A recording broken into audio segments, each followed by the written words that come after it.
Hello guys, welcome back to my YouTube channel. നിങ്ങൾക്ക് പാമ്പിനെ ഇഷ്ടമാണോ ഗൈസ്?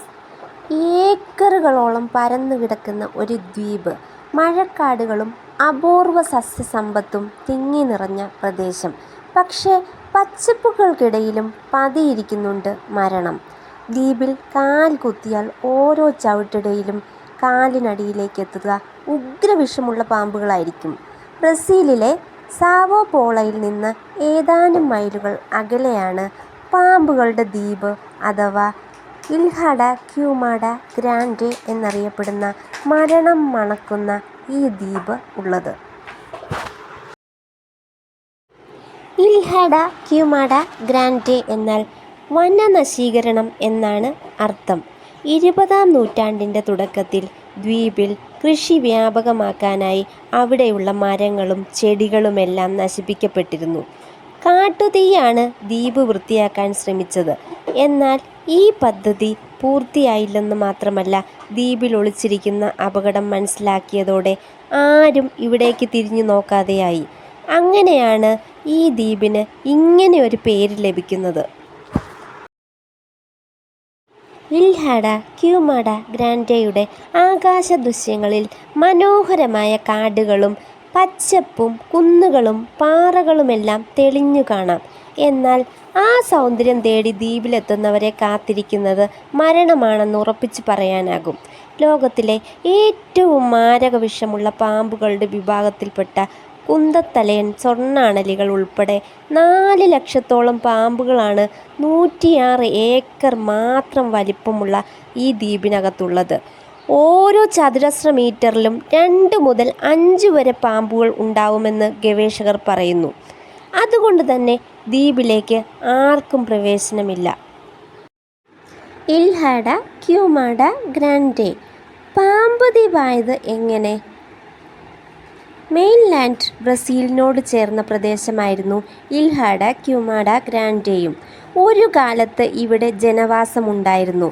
എന്നാൽ മനുഷ്യ സാന്നിധ്യം കുറഞ്ഞതോടെ ദ്വീപിനെ പതിയെ പാമ്പുകൾ കൈയടക്കി. ആയിരക്കണക്കിന് വർഷങ്ങൾക്ക് മുൻപ്, കൃത്യമായി പറഞ്ഞാൽ 11,000 വർഷങ്ങൾക്ക് മുമ്പ്, സമുദ്രനിരപ്പ് ക്രമാതീതമായി ഉയർന്നതോടെ ഈ പ്രദേശം ഒറ്റപ്പെട്ടു. വെള്ളം ഉയരുന്നതിനെയും ആളുകൾ മെയിൻലാൻഡിലേക്ക് കുടിയേറി.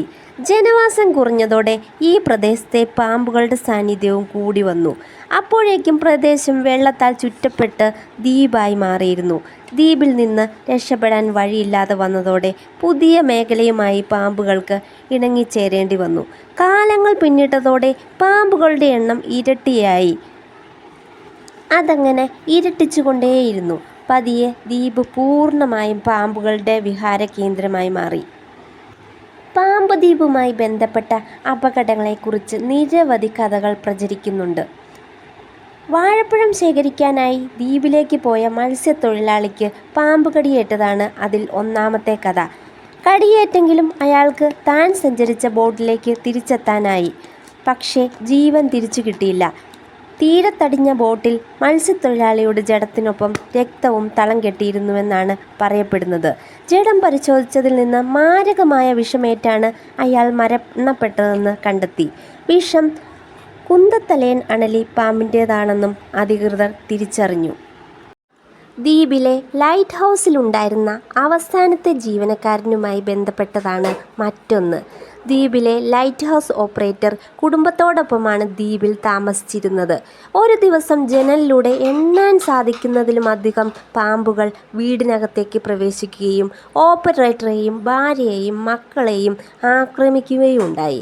വീട്ടിൽ നിന്ന് ഓടിയിറങ്ങി തീരത്ത് ബന്ധിച്ചിരുന്ന ബോട്ടിൽ കെട്ടി രക്ഷപ്പെടാൻ അവർ ശ്രമിച്ചെങ്കിലും ബോട്ടിനടുത്തേക്ക് ഓടിയടുക്കുന്ന കുടുംബത്തെ മരച്ചില്ലകളിൽ ചുറ്റിയിരുന്ന പാമ്പുകൾ കടിക്കുകയും അവർ മരണപ്പെടുകയും ചെയ്തു. ഈ സംഭവത്തിന് ശേഷം ദ്വീപിലേക്ക് പിന്നീട് ആരും ലൈറ്റ് ഹൗസ് ഓപ്പറേറ്ററായി എത്തിയിട്ടേയില്ല. ദ്വീപിലെ പാമ്പുകളുടെ എണ്ണത്തെക്കുറിച്ച് നിരവധി കഥകളും റിപ്പോർട്ടുകളുമുണ്ട്. ഓരോ ചതുരശ്ര മീറ്ററിലും 5 പാമ്പെങ്കിലും ഉണ്ടാവുമെന്നത് പ്രദേശവാസികളുടെ അതിശയോക്തിയാണെന്നാണ് 20-ലധികം തവണ പാമ്പ് ദ്വീപ് സന്ദർശിച്ചിട്ടുള്ള ജീവശാസ്ത്രജ്ഞനായ മാർസലോ ഡുവാർട്ടെ പറയുന്നത്. ഓരോ ചതുരശ്ര മീറ്ററിലും ഒരുപക്ഷെ ഒന്നോ രണ്ടോ പാമ്പുകൾ ഉണ്ടായേക്കാം. അങ്ങനെയാണെങ്കിൽ തന്നെയും പാമ്പുകടി ഏൽക്കാനും മരണപ്പെടാനുമുള്ള സാധ്യത 2-3 ചുവടുകൾക്കപ്പുറമാണെന്നും അദ്ദേഹം അഭിപ്രായപ്പെടുന്നു. മാംസം പോലും അലിയും കുന്തത്തലയൻ സ്വർണ്ണാണലിയുടെ സ്വന്തം രാജ്യം. ലോകത്തിലെ തന്നെ ഉഗ്രവിഷമുള്ള പാമ്പുകളിലൊന്നായ കുന്തത്തലയൻ സ്വർണ്ണാണലി പാമ്പിൻ്റെ വിഹാര കേന്ദ്രമാണല്ലോ ഈ ദ്വീപ്. സാധാരണ വിഷപ്പാമ്പുകളുടെ വിഷത്തേക്കാൾ 6 മടങ്ങെങ്കിലും കൂടുതൽ തീവ്രതയാണ് ഈ പാമ്പുകളുടെ വിഷത്തിനുള്ളത്. ഇവയുടെ കടിയേറ്റ ഭാഗത്തെ മാംസം അലിഞ്ഞു പോകുമെന്നാണ് പറയപ്പെടുന്നത്. ബ്രസീലിലും ഇവയുടെ സാന്നിധ്യം കണ്ടെത്തിയിട്ടുണ്ടെങ്കിലും ഇവയേക്കാൾ 10 മടങ്ങാണ് ദ്വീപിലെ പാമ്പുകളുടെ എണ്ണം. ബ്രസീലിലെ പാമ്പുകടിയേറ്റിട്ടുള്ള മരണങ്ങളിൽ 90% കുന്തത്തലയൻ അണലി കാരണമെന്നാണ് കണക്കുകൾ പറയുന്നത്. പക്ഷികളാണ് പ്രധാനമായും ഇവയുടെ ഭക്ഷണം. ദ്വീപിലുള്ള പക്ഷികളെ സാധാരണയായി ഇവ പിടികൂടാറില്ലെങ്കിലും പുറമേന്ന് ഇവിടേക്കെത്തുന്ന ദേശാടന പക്ഷികളെ ഇവ ഇരകളാക്കും. പാമ്പിൽ വിഷമേറ്റ് നിമിഷങ്ങൾക്കുള്ളിൽ പക്ഷികൾ ചാവും. ഇവയെ പാമ്പുകൾ ഭക്ഷണമാക്കുകയും ചെയ്യും. ദ്വീപിലെ മരണത്തിന് മുകളിലെല്ലാം അണലിയുടെ സാന്നിധ്യമുണ്ട്. കുന്തത്തലയൻ അണലിയുടെ കടിയേറ്റ ഒരാൾ പോലും ഇന്നേ വരെ രക്ഷപ്പെട്ടിട്ടില്ല. കടിയേറ്റ് മിനിറ്റുകൾക്കുള്ളിൽ വിഷം മനുഷ്യനെ കീഴ്പ്പെടുത്തും. മരണം ആലിംഗനം ചെയ്യും. പാമ്പ് ദ്വീപിലേക്ക് പ്രവേശനം സാധ്യമോ? സാവോ പോളോ നഗരത്തിൽ നിന്ന് 33 കിലോമീറ്റർ ദൂരമേ ഈ ദ്വീപിലേക്കുള്ളൂ. വിനോദസഞ്ചാരികൾക്ക് ഇവിടേക്ക് പ്രവേശിക്കാൻ അനുവാദമില്ല. എന്നാൽ തിരഞ്ഞെടുക്കപ്പെട്ട ഗവേഷകർക്കും നാവികസേനയ്ക്കും ദ്വീപിൽ പ്രവേശിക്കാം. ദ്വീപിൽ മനുഷ്യവാസമുണ്ടായിരുന്ന കാലത്ത് നിർമ്മിച്ച ലൈറ്റ് ഹൗസിൻ്റെ അറ്റകുറ്റപ്പണികൾക്കായാണ് ബ്രസീലിലെ നാവികസേനാ ഉദ്യോഗസ്ഥർ ഈ ദ്വീപിലെത്തുന്നത്. 1920 മുതൽ ഈ ലൈറ്റ് ഹൗസും ഓട്ടോമേറ്റഡായി. വാർഷിക അറ്റകുറ്റപ്പണികൾക്കായി മാത്രമാണ് നാവികസേന ഈ ദ്വീപിൽ കാലുകുത്തുന്നത്. ഇവരെ കൂടാതെ ബ്രസീലിയൻ ഫെഡറൽ കൺസർവേഷൻ യൂണിറ്റായ Chico Mendes institute for biodiversity കൺസർവേഷനിലെ ഗവേഷകരും ദ്വീപിലെത്താറുണ്ട്. പാമ്പുകടിയേറ്റാൽ ചികിത്സയ്ക്കായി പ്രയോഗിക്കുന്ന പ്രതിവിഷവുമായാണ് ഇവർ ഈ ദ്വീപിൽ പ്രവേശിക്കുന്നത്. ബ്രസീലിയൻ നാവികസേനയുടെ സഹകരണമില്ലാതെ ആർക്കും ഇവിടെ കാലുകുത്താനാവില്ല. ബ്രസീൽ സർക്കാരിൻ്റെയും നാവികസേനയുടെയും പ്രത്യേക അനുവാദം വാങ്ങിയാലും ഒരു ഡോക്ടർക്കൊപ്പമല്ലാതെ ആർക്കും നിയമപരമായി ദ്വീപിൽ പ്രവേശിക്കാൻ അനുവാദമില്ല. പല രാജ്യങ്ങളിൽ പാമ്പ് ഗവേഷണത്തിനായി പോയിട്ടുണ്ട്. പല സ്ഥലങ്ങളിലും പാമ്പുകൾക്ക് വേണ്ടി തിരച്ചിൽ നടത്തേണ്ടി വന്നിട്ടുണ്ട്. എന്നാൽ പാമ്പ് ദ്വീപിൽ അതല്ല സ്ഥിതി. ഓരോ 3 മിനിറ്റിലും എന്നോളം പാമ്പുകളെ നേരിടേണ്ടി വരും. 1 അതിലധികമോ പാമ്പുകൾ ഞങ്ങൾക്ക് ചുറ്റുമുണ്ടാകും. മതിയായ സുരക്ഷാ സന്നാഹങ്ങളോടെയാണ് ഞങ്ങൾ ഗവേഷണത്തിനായി പോകുന്നത്. അതുകൊണ്ട് മാത്രമാണ് ആപത്തൊന്നും കൂടാതെ തിരിച്ചു വരാനും കഴിയുന്നത്. ഗവേഷക കരീന റോഡ്രിഗസ് പാമ്പ് ദ്വീപിലെ അനുഭവത്തെക്കുറിച്ച് പറഞ്ഞു. പാമ്പുകളെ പിടികൂടി അവയുടെ അളവും ഭാരവുമടക്കം ശേഖരിച്ച് മൈക്രോചിപ്പ് ഘടിപ്പിച്ച് തിരിച്ചയക്കുകയാണ് ഈ ഗവേഷകർ ചെയ്യുന്നത്. പാമ്പുകളുടെ പ്രജനനം ഉൾപ്പെടെയുള്ള കാര്യങ്ങൾ ട്രാക്ക് ചെയ്യാനാണ് ചിപ്പ് ഘടിപ്പിക്കുന്നത്.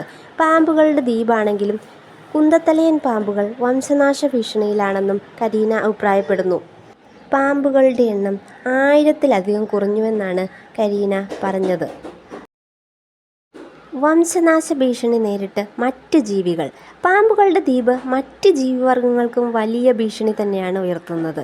പാമ്പുകൾ ഭക്ഷണത്തിന് വേണ്ടി ചെറുജീവികളെയും പക്ഷികളെയും പിടിക്കുന്നത് ഇവയുടെ നിലനിൽപ്പിനെ തന്നെ ബാധിക്കുന്നുണ്ട്. 40 തരം പക്ഷികളാണ് ഈ ദ്വീപിൽ ഉള്ളത്. ഇവയിൽ 2 തരം പക്ഷികളെ കുന്തത്തലയൻ അണലികൾ സ്ഥിരമായി വേട്ടയാടുന്നു. ദ്വീപിൽ ഏകദേശം 2000 തൊട്ട് 4000 കുന്തത്തലയൻ അണലികൾ ഉണ്ടെന്നായിരുന്നു കണക്കുകൾ. എന്നാൽ 3 വർഷങ്ങൾക്ക് മുൻപ് പുറത്തിറങ്ങിയ ഡിസ്കവറി ഡോക്യുമെൻ്ററിയിൽ ഇവയുടെ എണ്ണം കുറഞ്ഞതായി പറയുന്നു. ഈ പാമ്പുകൾ ഭക്ഷണത്തിനായി ആശ്രയിച്ചിരുന്ന പക്ഷികളുടെയും മറ്റും എണ്ണം കുറഞ്ഞത് പാമ്പുകളുടെ നിലനിൽപ്പിനെ ബാധിച്ചുവെന്ന് റിപ്പോർട്ടുകൾ ചൂണ്ടിക്കാട്ടുന്നു. അതേസമയം വേട്ടയാടലിൻ്റെ വലിയ ഭീഷണി കുന്തത്തലയൻ സ്വർണ്ണാണലിക്കെതിരെ നിലനിൽക്കുന്നുണ്ട്. കുന്തത്തലയൻ സ്വർണ്ണാണലിക്ക് കരിഞ്ചന്തയിൽ വലിയ ഡിമാൻഡാണ് ഉള്ളത്. അതിനാൽ തന്നെ പാമ്പ് കടത്തുകാർ അനധികൃതമായി ദ്വീപിലേക്ക് അതിക്രമിച്ച് കയറാറുണ്ട്. ഇത് നിരീക്ഷിക്കാനായി നാവികസേന ദ്വീപിലെമ്പാടും ക്യാമറകൾ സ്ഥാപിച്ചു. കരിഞ്ചന്തയിൽ ഒരു പാമ്പിന് $30,000 വരെയാണ് വില ലഭിക്കുന്നതെന്നാണ് റിപ്പോർട്ട്. പാമ്പ് കടത്ത് ജാമ്യമില്ലാത്തൊരു കുറ്റമാണ്. വിഷമുള്ള പാമ്പുകൾ മാത്രമല്ല ഇൽഹാഡ ക്യൂമാഡ ഗ്രാൻഡെ ദ്വീപിലുള്ളത്. വിഷമില്ലാത്ത പാമ്പുകളായ ഡിപ്സസ് ആൽബിഫ്രോസൻ വിഭാഗത്തിൽപ്പെട്ട പാമ്പുകളെയും കൂടി സ്വന്തം ആവാസ സ്ഥലമാണ് ഈ ദ്വീപ്. ലോകം ചുറ്റുന്ന സാഹസിക സഞ്ചാരികൾ പാമ്പ് ദ്വീപിലേക്ക് പ്രവേശിക്കാൻ ശ്രമിക്കാറുണ്ടെങ്കിലും ഒട്ടുമിക്ക കേസുകളിലും ബ്രസീൽ അവർക്ക് അനുവാദം നൽകാറില്ല. ദ്വീപിലേക്ക് പോയവരെല്ലാം ഒന്നടങ്കം പറയുന്നത് പാമ്പ് ദ്വീപിലേക്ക് വരാൻ ശ്രമിക്കാതിരിക്കുന്നതാണ് നല്ലതെന്നാണ്. താഴെയും മുകളിലും ചുറ്റിലുമെല്ലാം പാമ്പ് പതിയിരിക്കുന്ന ഇടം മരണദ്വീപ് ആണെന്നുകൂടി അവർ പറഞ്ഞു വയ്ക്കുന്നു. Thank you for watching. Next ഒരു കണ്ടന്റുമായി നമുക്ക് കാണാം ഗൈസ്.